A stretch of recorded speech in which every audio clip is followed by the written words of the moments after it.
Sebelum lanjut, like, comment, subscribe guys. Thank you.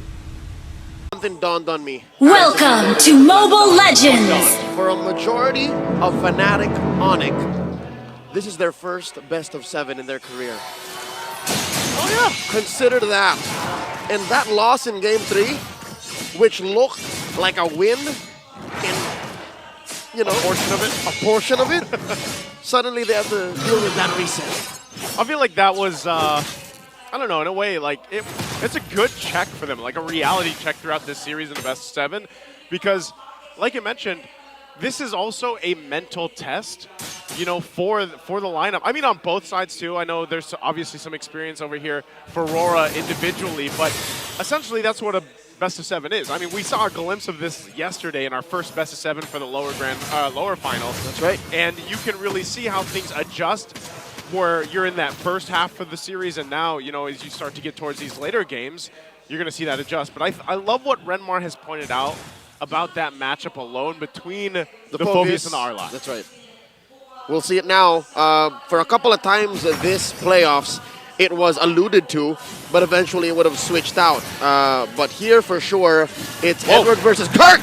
They're going to go for this again. Revitalize might not be enough. No. And Renegade will go down in that first blood, going in the hands already here for Brusco. A Hylos may be stout. A Hylos may be durable, but not against 3. Not early in the game, not under 2 minutes. And that should open up this turtle for Fnatic Onic, putting them about a 500, 600 gold here before the turtle spawns. But you also got to consider, this is Asuyo. So again, the whole Sever plus Retribution combo, you got to consider that. Yeah, it's deadly. You know what? And I'm just going to throw this out there, too. They want to play in the fact that they just want to go in mid. Actually, Infernal Pursuit going to be dropped down.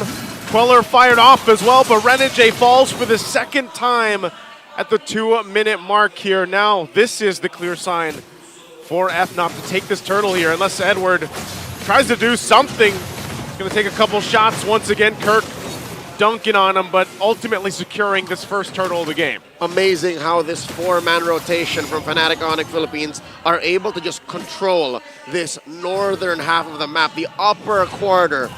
And that will allow for them to, orange Ube their way into an early game advantage. Because now look, they're sending all their dudes down to the bottom. It's Doming's turn for a little bit of attention. Let's talk about that matchup right now. Doming versus Kelra, the Moscow versus the Harith.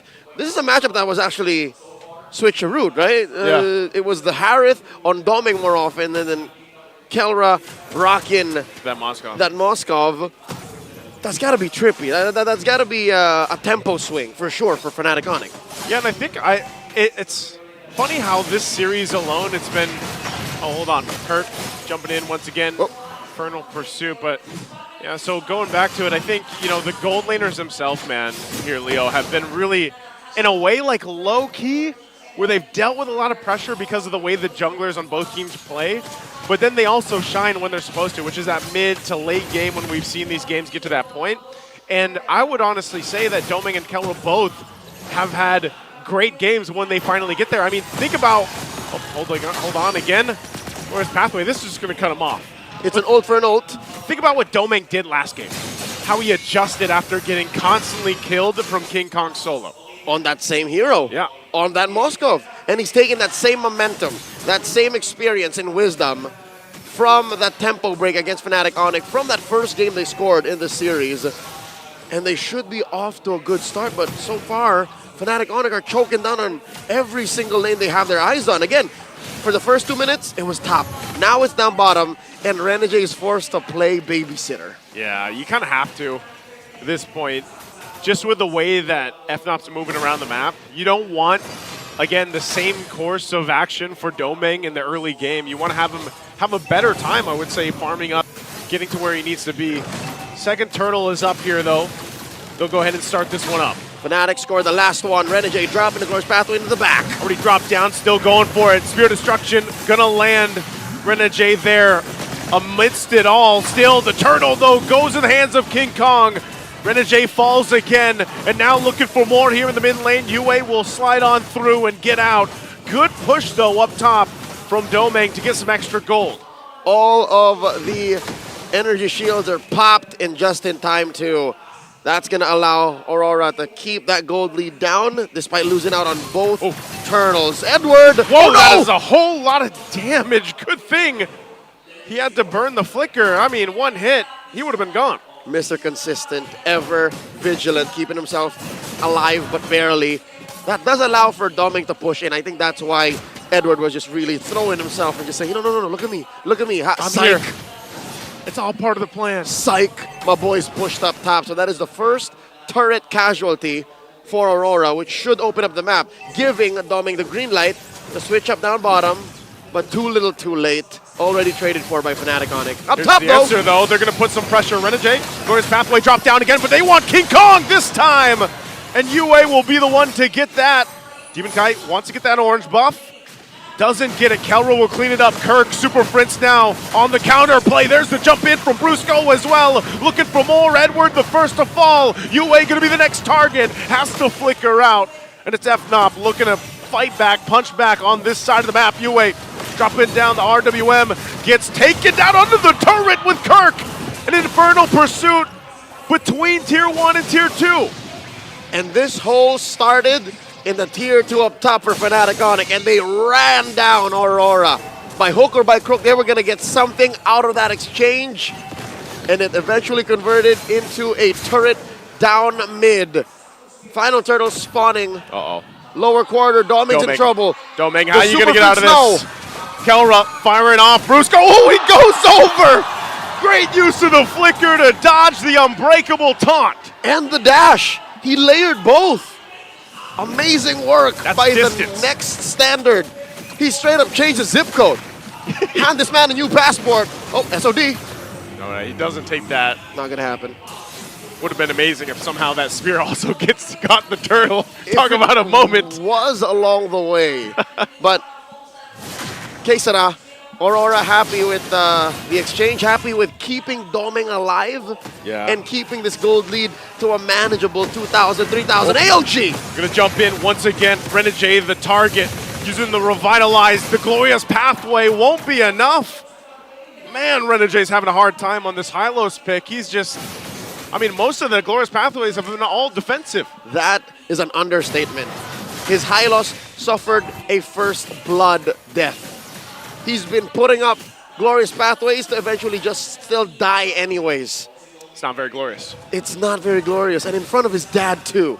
Mr. Bacarse is here supporting his son, and I'm pretty sure he understands that his son is doing his best, but Renegade, he said in an interview, I'm going to give it my all. In that grand finals tomorrow, I'm going to give it my all. And if by giving his all, he has to die along the way, then so be it. I'd rather see Renegade at 0-4 than Doming at 0-4 too. Final slash going to be used. Demon Kite there to try to help them out, turn this tide around. UA still holding on to the RWM, and it looks like they'll just back off. Not a fight that they want to take here. They know they're outgunned from Fnatic Onic Philippines. That's what that 4,000 gold lead gets you. And now, Kelra's having his way with these turrets. Top lane Tier 2 down. And that's the long lane completely managed by Fnatic Onic. Bore down on. Look at this gold lead on the XP lane. Kirk up by about 1,500. That's huge. It's a massive game. How many stacks on that Thunderbelt? Does this not pay true to the stat that Redmar's talking about? You just can't win. The R-Lot is winless against the Phoveus. The stats don't lie, and now the gold lead is showing just how much use and value a Phoveus can bring to this game, especially with a lead like that. Almost half of the gold lead is on Kirk alone. And he's a frontliner. He's a peeler for Fnatic Onic Philippines, and that's going to allow them to bully Renegade out of position. Demon Kite struggling to score anything major here in this 10-minute game. Lord spawning here, lower quarter, it's a shuffle. Shuffle once again. Still going to keep it together here. Super Prince looking for his positioning. Demon Kite just firing off the Queller, waiting for his moment. Spear Destruction is going to come in. There's the glorious pathway on the aggression. Kelra goes in. They're caught in a bad position as Domang goes down. Once again, Kirk dunking on him. Renegade falls. Edward on the run. And with 2 members down of Aurora, this is a clear sign for the Lord. It's a 3-for-4 and they're not taking that exchange. 3 members for Aurora, 4 for Onic. Just the sheer numbers don't add up, and that's what's gonna allow Fnatic Onic to take this clean. And look at Demon Kite, just taking what he can on the map, trading up for that orange. King Kong, a step ahead, does the same. I'm wondering, Leo, if maybe with this game, maybe the way that we saw King Kong do this back in Game 2, maybe Demon Kite can play the map. Maybe work enough around the map to try to keep them in the game here for Aurora. But I think part of that is, again, do you let Domeng push those side lanes? Do you let Demon Kite do it? Here's the thing. You want both of them to get some level of farm. You want both of them to somehow affect the map. But you can't do 4 in 1. So you have a paradox. You have a little pickle, if you will. Yeah. So I would suggest you keep Domeng with the group. Let King Kong go hunt for Demon Kite, much like this, because Demon Kite can actually Go duo. 1-on-1? Yeah. Well, they're going to no, duo no, here. not like Spirit this. out, that's too much! I guess DK can't go 1v1. I mean, he thought, and he learned the hard way, stepped into the lair of the beast, and found himself belly up. Oh, this is trouble, because right now the focus here, the base of Aurora, without Demon Kite, they'll clear out the Lord. The jump's coming through from Brusco. The setup from Super Prince with the RWM and the response from UA as well. Brusco finally going down. That might be what they look for again. King Kong taking a couple shots, working on that tier 2 in the mid. Right now, that's all they get. Looking to pop the Holy Shields. They do on the top and the mid. Lurking on this bottom side. Fnatic, though, getting what they can off that first Lord. This gold lead is going to get out of hand. No more outer turrets for Aurora. So from about 5,000 expected in the next minute to go up to 6. Next Lord spawning here, lower quarter, same spot. 70 seconds. Okay, change of plans. Maybe it's got to be Domeng. Maybe you let Demon Kite kind of roam around with the group and then have Domeng not exactly cross the river and just farm up. Yeah. I'm just wondering, wow, Renegades been a punching bag. You know, this is another way to say the hitman right here. He's taking the damage. He's getting hit, man. He's getting hit. It's what he needs to do. And the fact that he's stopped at 0 and 5 means he's kind of put it under control. I mean, at the cost of their turrets. Yeah. But as the minutes pass by, all the more the reality of a comeback can happen. Yue, Demon Kite holding this bush, spotted by Brusco.